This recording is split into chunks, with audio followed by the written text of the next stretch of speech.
මං මේ වගේ වීඩියෝ එකක් කරයි කියලා මං කවදාවත් හිතුවේ නැහැ. ඇයි ඒ? ලංකාවේ බඩු ඕන තරම් තියෙනවා.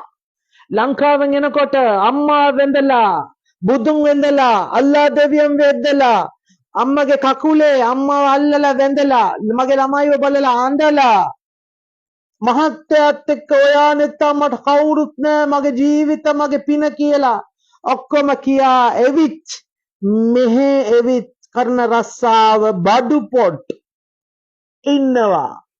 ඕන තරම් ලංකාව බඩු ඉන්නවා. රියල් 50යි, රියල් 100යි, රියල් 150යි බඩු ඕන තරම් ඉන්නවා. ඔබ හිතනවද ඔබට ගොඩ යන්න පුළුවන් කියලා? කවදාවත් හිතන්න එපා. වැරදි මාර්ගයෙන් ඔබ සල්ලි හම්බ කරුවොත් ඔබට ඔබගේ ඇඟට ඒ සල්ලි දිරවෙයි කියලා කවදාවත් දිරවෙන්නේ නැහැ. හොඳට හිතා ගන්න.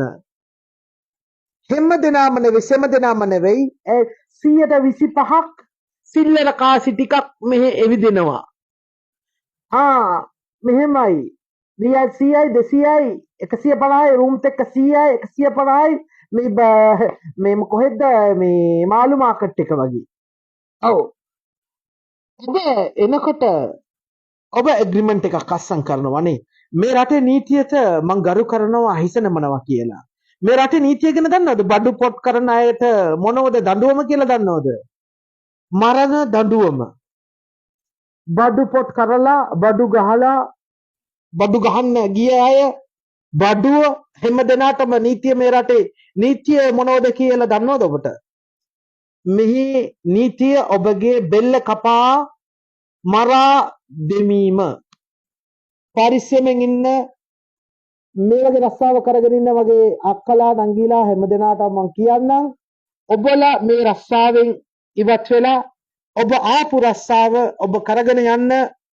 එහෙම නැතුව මේ විදිහට ඔබට කෙරුවොත් ඔබගේ මරණය තමා, ඔබගේ දේහය තමා ලංකාවට එවයි. මේ රටට ගරු කරන්න, මේ රටේ නීතියට ගරු කරන්න. මේ රටේ සියලුම දෙනා, සිංහල වේවා, මුස්ලිම් වේවා, දෙමළ වේවා, සියලුම දෙනාටම එකම නීතිය තමයි. තේරුණාද? හැබැයි මේ වගේ වැරදි දේවල් කරලා ඔබට ගොඩ යන්න පුළුවන්ද?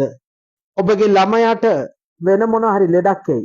ඔබගේ මවට වෙන මොන හරි ලෙඩක් එයි. මේ විදිහ රස්සාව කරන්න නැතුව හොඳ රස්සාවක් කරගන්න, ගොඩ යන්න ඔබ වෙනුවෙන් අපි හැමදාම ඉන්නවා.